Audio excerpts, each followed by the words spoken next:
الا یا ایها الساقی ادر کأسا و ناولها که عشق آسان نمود اول ولی افتاد مشکلها. Ahai, barmaid, return that chalice and bring it close, for love seemed easy at first, yet difficulties arose. Salam everyone, my name is Safa Mirror and I am a transdisciplinary artist and researcher developing a performative way of translating the Persian Sufi poetry. It is a privilege and honor to be part of this year's conference of European Network for the Study of Islam and Esotericism. Even though I cannot be there in person due to visa complications, I have an Iranian passport, but I am glad to record this video to be part of this conference. In this presentation, I'm going to translate the poetry of Hafez using one of the unique practices that has developed with his poetry called Fal-e Hafez, or divination with the poetry of Hafez, which I have chosen the name Hafezomancy for. The practice of Hafezomancy is prominent among all Iranians for centuries, and that is exactly why they have given the name Lisan Ghaib, or tongue of the Arcane, to Hafez, because his predictions were happening left and right, and sometimes it felt like Hafez knew of our deep secrets. That's why he was the tongue of the Arcane, and he would show us our true wills and our true desires. Most Iranians have at least one memory of the Hafezomancy, that in their time of need, they looked into Hafez and there was a verse that they still remember to this day because it helped them overcome that situation. To look into Hafezomancy, I'm going to use this book, Fal-e Hafez, The Incredible Divinations of Hafez, written by Bahauddin Khorramshahi and Fani Tabrizi, two of the prominent scholars in Hafez studies in Iran. In this book, there is a recap of the history of Hafezomancy, or divination in general, in the Islamic world, and it ends with 150 instances of Hafezomancy done by rulers, kings, or commoners, and people around. Divination was common among the pre-Islamic Arab nations, but with the advent of Islam, there were some changes into this practice. In Arab culture, we have two main kinds of divination. One is called tafa'ul and the other one is called tatayyur. And the main difference is tafa'ul shows a good omen, encouraging you to proceed with the way that you're doing things. And in tatayyur, we have a bad omen that discourages you from doing the thing that you want to do. It is in the tradition of the Prophet Muhammad that he despised tatayyur and condemned it and discouraged people to do it, but he actually loved tafa'ul and he encouraged people to look into good omens for choosing the path that they want to take. There is a hadith by the Prophet Muhammad that when asked what is fal or tafa'ul, he said, Al-kalimatu salaha yasma'uha ahadakum, which means the righteous word heard by one of you. And the way that the Prophet would encourage tafa'ul was, whenever you have a kind of discouragement about something, or you want to do something that you have some doubts about, and you see some good signs, be it the good name or the movement of the birds or something like that, and it encourages you to do that thing, you should use that for strengthening your tawakkul, or trust in God, and proceed with the course of action that you choose. One might say this is kind of cheating the whole concept of divination, that when the divination is giving you bad news, you shouldn't listen to it, but when it is good news, you should listen to it. So in general, it is a kind of manipulation of the mind, but actually that is in the core of what Prophet Muhammad wanted to preach, that in the end, we make our decisions based on our mind and what we choose to do and how we have faith in God. So he encourages us to take these good omens and proceed with the way that we want to do things. This approach to divination is similar to the approach of another scholar hundreds of years after the prophet, which is Carl Gustav Jung. In his groundbreaking book, Synchronicity, developed this idea of looking into the coincidences that happen every day that our mind finds meaningful, that our mind looks at and says, this did not happen just by accident. There is a higher power at play here. What Jung describes as synchronicity is the simultaneous occurrence of a certain psychic state with one or more external events which appear as meaningful parallels to the momentary subjective state. Coincidences happen around us all the time. We are living in a chaotic world. But there are some of them that our mind looks at and finds a parallel of their own state of mind and what is happening in the outside. And this connection that their psyche creates with that coincidence, which at face value feels a causal, Jung says this is actually a window to our unconscious. When we are emotionally invested about something, for example, we are worried about something or we have some doubts and fears about something, our mind creates a certain kind of wormhole into our unconscious through that emotional investment that we have. And some content or data comes out and jumps out of our unconscious as visualizations in the occurrences that happen during the day, which become a coincidence. And Jung also believes these content that come out of the unconscious, they are always in the shape of archetypes. And he develops this system of looking into the coincidences that clients find meaningful to look into the archetypical imagery of those coincidences and find some hidden ideas and meanings inside their unconscious. So when Iranians do divination with the poetry of Hafez, which is completely symbolic, it becomes a window into their way of looking into their unconscious.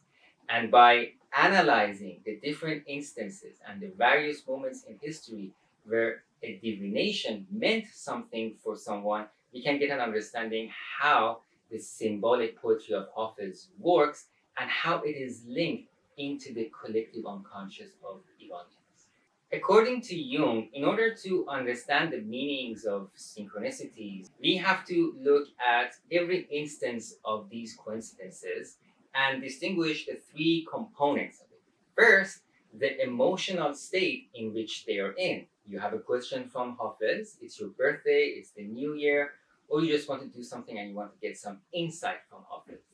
Then the poem that shows up, the verse that grabs our attention and we find some meaning inside it. This is Hafez talking to me.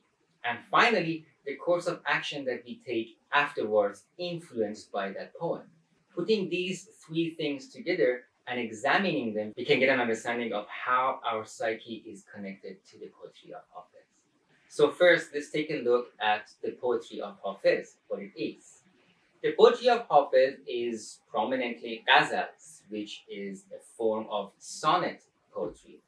And it is serenading a beloved.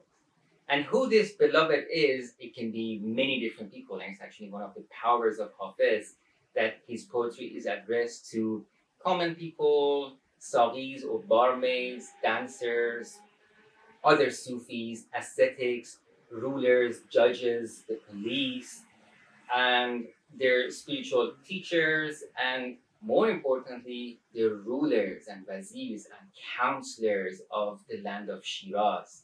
Because Hafez was a court poet and he would sing most of his poetry to appease the king and get some money out of it. And Hafez was so skillful in creating this Sufi poetry in the way that he would use this vast array of imagery and words about different aspects of society, from astrology, chess, the ruling class, the laws that were put in, wine drinking, and of course the Sufi terminology. And he took control of all of the things that is in Sufi ghazal poetry to create this beautiful collection of poems. And it is exactly because of this vastness that people can find meaning inside the poetry of Hafez, and they could find the beloved that they are looking for, or see themselves as the beloved. According to Abdul Hussein Zarrinkoh, one of the prominent scholars of Persian literature, the delicate puns and the diverse imagery within the ghazals of Hafez make them suitable for the fears and hopes functioning in divination. That is why Hafezomancy became popular among both mystics and commoners who were showing interest in divination, which eventually resulted in the made up stories that were affirming its credibility and giving the name Lesanaqe to Hafez. Now that we know how the poetry of Hafez works, we are going to go into 4 instances of Hafezomancy that happened over these 700 years since the creation of this book to get a sense of how rulers would engage with this practice so that we can get an understanding of it. We start at the first recorded instance of Hafezomancy in 1463, only 70 years after the death of Hafez. It is in the book Diyar Bekriye, written by Abu Bakr Tehrani. In this book, we not only get the first instance of Hafezomancy, we also get the first time that Hafez is called Lesanaqe, which, it being after only 70 years, shows how quickly this practice was developed and embraced by fortune lovers. The story goes that Jahanshah's son, Pir Bodaq, rebelled against his father and took control of the city of Shiraz. Jahanshah sieged the city for several months, and finally he looked into Hafez by the advice of Abu Bakr Tehrani himself to see what course of action to take. And this was the verse that they opened. Sinegou شعله آتشکده فارس بکش دیده گو آب رخ دجله بغداد ببر.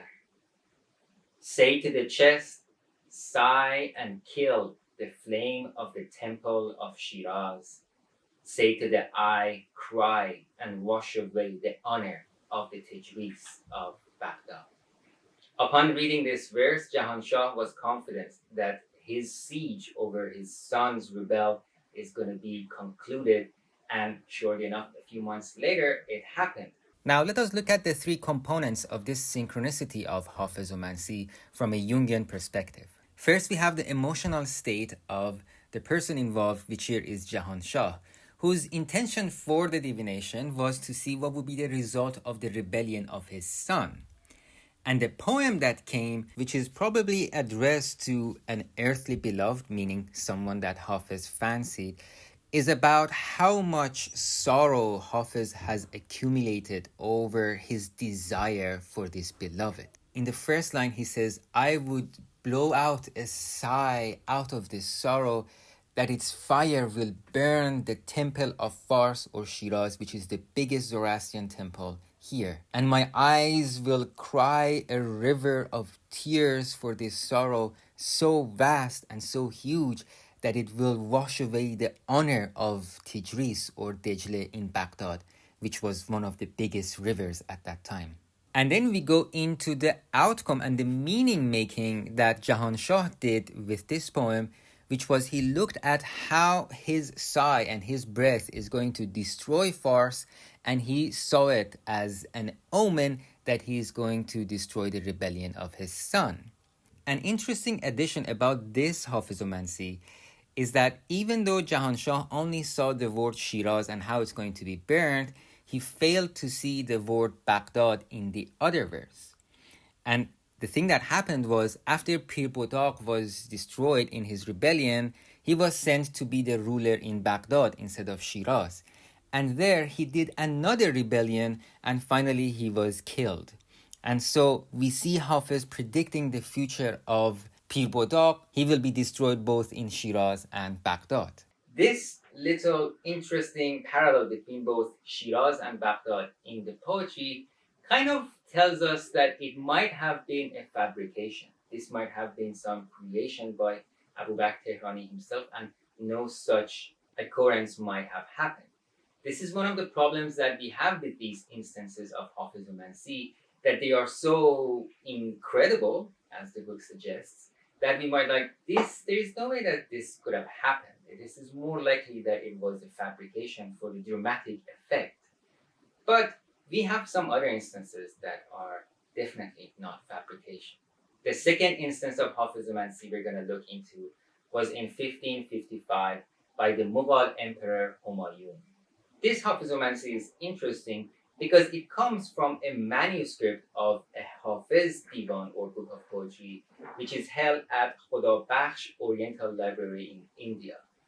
This book is actually filled on the margins of the poems some instances of Hafezomancy which were done by the emperors of the Mughal Empire. And we actually have the handwriting of Humayun himself writing about the experience of Hafezomancy that he had. In this instance, he spent 15 years in Iran in exile from his country, and he was plotting to go back and win over his empire. And finally, he looked into Hafez to see what course of action to make. And this was the poem that came up. دولت از مرغ همایون طلب و سایه او زان که با زاغ و زغن شهپر دولت نبود. Seek majesty from the bird Humayun and its shadow, for ravens and crows have no majestic wings. Humayun was the name of this bird, which was believed to be a kingly bird, and it was a sign of prosperity. And since Humayun saw his name in the poem and saw that it says majesty and prosperity only comes under his shadow, he believed that it is time for him to go back and conquer his land again. And that's exactly what he did. Considering the three Jungian components of synchronicity in this Hafezomancy, we have the intention and the emotional state of Humayun Shah, which is wanting to go back to India and restore his empire after 15 years of exile. Now, looking at the symbolism of this verse, we see that Hafez, who is addressing the king of the city at this point, he says, all of our majesty and prosperity and health comes by being the servants under the shadow of our king. That is a parallel to the bird Humayun, which is a sign of prosperity and good luck. Thus, it becomes important for us to be under his rulership, but not under the rulership of people who are less worthy and people who are not having that majestic glory that the king has. And through this euphemism, Hafez is trying to win over the favor of the king and praise his majesty. What Humayun Shah sees in this verse is, of course, his name. And he sees that it is only him who is worthy to be the emperor. So he takes that as a good omen to go back and conquer his land. The interesting thing about this instance of Hafezomancy is that even though Humayun did succeed in getting his empire back, he did not live long to see its glory, because he passed away about a year later when he was in his library on top of a ladder collecting some books, and then he hears the azan and then suddenly falls down and dies. Well, one could argue that he did not have majestic wings to save himself. And for the third instance of Hafezomancy, we're going to go a bit further in time to the 20th century. This one occurs in 1936, and it is told by Ali Asghar Hikmat. It is written in the introduction to his translation of Edward Brown's A Literary History of Persia. In it, it tells the story of King Edward VIII, when he traveled to Iran in 1936. And during that time, he was struggling between continuing to be the king of the British Empire or choosing to marry his beloved Madame Simpson. And it was in this journey to Shiraz that they offered him to do a divination with Hafez, and this poem came up. به فراق دل زمانی نظری به ماه رویی به از آن که چتر شاهی همه روز و های و هویی. A moment of heart's relief by gazing at a moon-faced beauty is much better than kingship, a lifetime of conquer and glory. This instance should be taken with a huge grain of salt, because the sources are a bit unreliable and the dates don't match up that well. And especially more importantly, that this poem is not a Hafez poem. This poem is actually by Amir Khosrow Dehlavi. And maybe this poem somehow ended up in that edition that King Edward used.